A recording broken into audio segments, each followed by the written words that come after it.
Hi friends, അസ്സലാമു അലൈക്കും. Welcome back to our YouTube channel. എന്തൊക്കെയുണ്ട് വിശേഷം? എല്ലാവരും സുഖമായിട്ടിരിക്കുന്നു വിചാരിക്കുന്നു. ഞങ്ങളിവിടെ സുഖമായിട്ടിരിക്കുന്നു. ഇപ്പോൾ റമദാനൊക്കെ അല്ലേ, എങ്ങനെയുണ്ട് നോമ്പൊക്കെ? നമുക്ക് ഇവിടെ തണുപ്പായതുകൊണ്ട് വലിയ കുഴപ്പമൊന്നുമില്ല കേട്ടോ, ക്ഷീണവും കാര്യങ്ങളൊന്നും ഇല്ലാണ്ട് ഇന്നലത്തെ നോമ്പ് അങ്ങനെ കഴിഞ്ഞ് കിട്ടി. ഇപ്പം ഇന്നതാ രാവിലെ ഞാൻ അസ്ലൂനുള്ള ഫുഡ് ഉണ്ടാക്കുകയാണ്.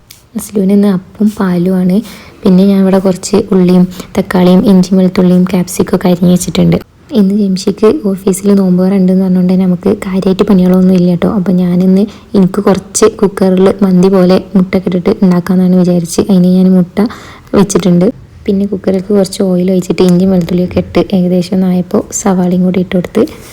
സവാള നമുക്ക് നല്ലതായിട്ട് ആയി വരേണ്ട ആവശ്യമൊന്നുമില്ല, നമുക്കെല്ലാം കൂടെ ഒന്നിച്ചിട്ടിട്ട് വിസിലടിപ്പിക്കാനാണ്. അപ്പോൾ സവാള കുറച്ചായപ്പോൾ ഞാൻ അതിലേക്ക് ക്യാപ്സിക്കും തക്കാളിയൊക്കെ ഇട്ട് പിന്നെ കുറച്ച് ചെറിയൊരു കഷ്ണം മാഗി ക്യൂബ് കൂടെ ഇട്ടിട്ടുണ്ട്. അപ്പോൾ ഈ സമയത്തൊക്കെ അസ്ലൂടെ നല്ല പണിയിലായിരുന്നു, പാത്രമൊക്കെ എടുത്തിട്ട് മമ്മ ഉണ്ടാക്കുക എന്ന് പറഞ്ഞിട്ട് നല്ല കളിയിലായിരുന്നു കേട്ടോ ഇവിടെ.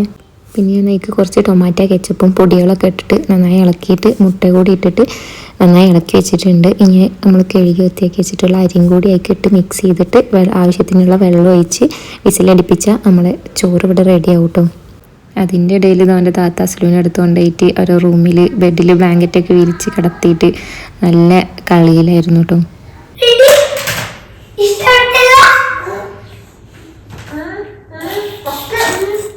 ആ സമയം കൊണ്ട് നമ്മുടെ ചോറൊക്കെ ഇവിടെ റെഡി ആയി വന്നു കേട്ടോ.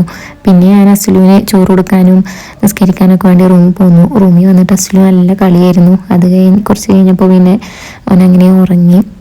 പിന്നെ നോമ്പ് തുറക്കാനായപ്പോഴേക്കും അസ്ലു എണീച്ച്. ഇന്നിപ്പോൾ നോമ്പ് തുറക്കാൻ ആരും ഇല്ലാത്തതുകൊണ്ട് ഞങ്ങൾ മാത്രമേ ഉള്ളൂ. അങ്ങനെ നോമ്പൊക്കെ തുറന്ന് പിന്നെ അവർ വരുന്നപ്പോൾ ഞങ്ങൾ സാധനങ്ങൾ മേടിക്കാണ്ടായിരുന്നു. പിന്നെ വേണ്ടി നെക്സ്റ്റ് പോയി സാധനമൊക്കെ മേടിച്ച് വന്ന്. അപ്പോൾ ഇന്നത്തെ വീഡിയോ ഇത്രേ ഉള്ളൂ. വീഡിയോ ഇഷ്ടപ്പെട്ടാൽ ലൈക്ക് ചെയ്യുക, ഷെയർ ചെയ്യുക, സപ്പോർട്ട് ചെയ്യുക.